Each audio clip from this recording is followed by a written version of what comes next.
In the heart of bustling Lagos lived a woman named Helena. She was married to Nathaniel, a simple laborer, and their life together was a daily struggle.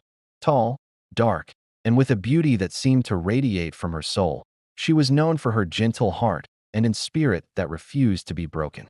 They had 4 beautiful children, and though their small home lacked riches, Helena's love made it the warmest place on earth. Helena had 3 siblings.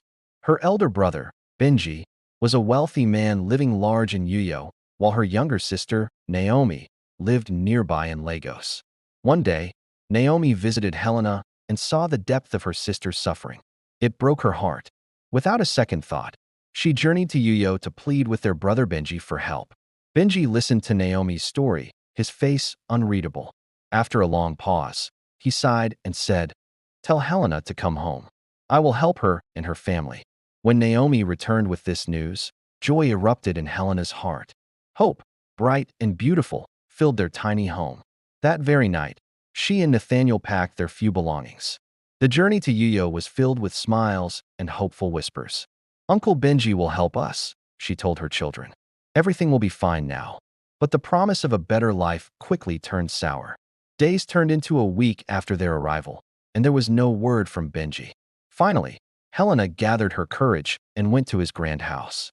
The reception was icy. Benji and his wife greeted her with cold, empty faces. There were no smiles, no warm welcome, not even an offer of a seat or a glass of water for her or her tired children. The silence was heavy and suffocating.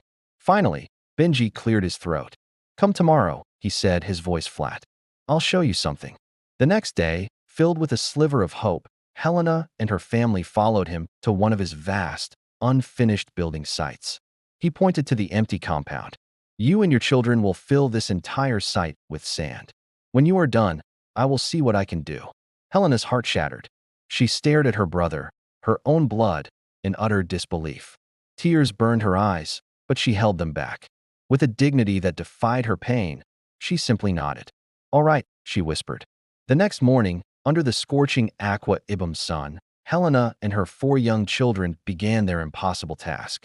With small buckets, they labored all day, their sweat and tears mixing with the sand.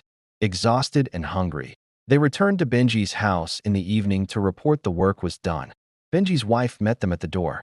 "He's not around," she said coldly, her eyes avoiding theirs. But Helena saw her brother's shoes right there by the door.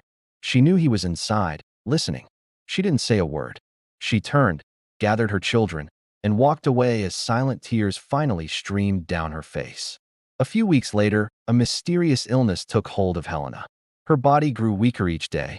One morning, she closed her eyes and simply didn't open them again. Her children's world collapsed. Their mother, their only source of comfort and love, was gone. 2 years passed. Then, karma came for Benji. He fell terribly sick, an illness that no doctor could cure. On his deathbed, trembling and tormented by guilt, he confessed to those around him. "I killed her," he choked out. "I killed my sister, Helena. I used juju. I didn't want her to share in my fortune. Forgive me, please." But before the message could reach Helena's orphaned children, Benji took his last breath. But time has a way of healing, of turning pain into incredible strength. Helena's children grew up, each carrying a piece of their mother's resilient spirit. They became successful, kind, and generous men and women, their lives built on a foundation of faith and hard work. Though Helena's life was tragically cut short, her legacy blossomed in her children, living proof that a mother's love, humility, and goodness can never, ever be destroyed. Thank you for watching. If this story touched your heart, please like, share, and subscribe for more content like this. Stay blessed.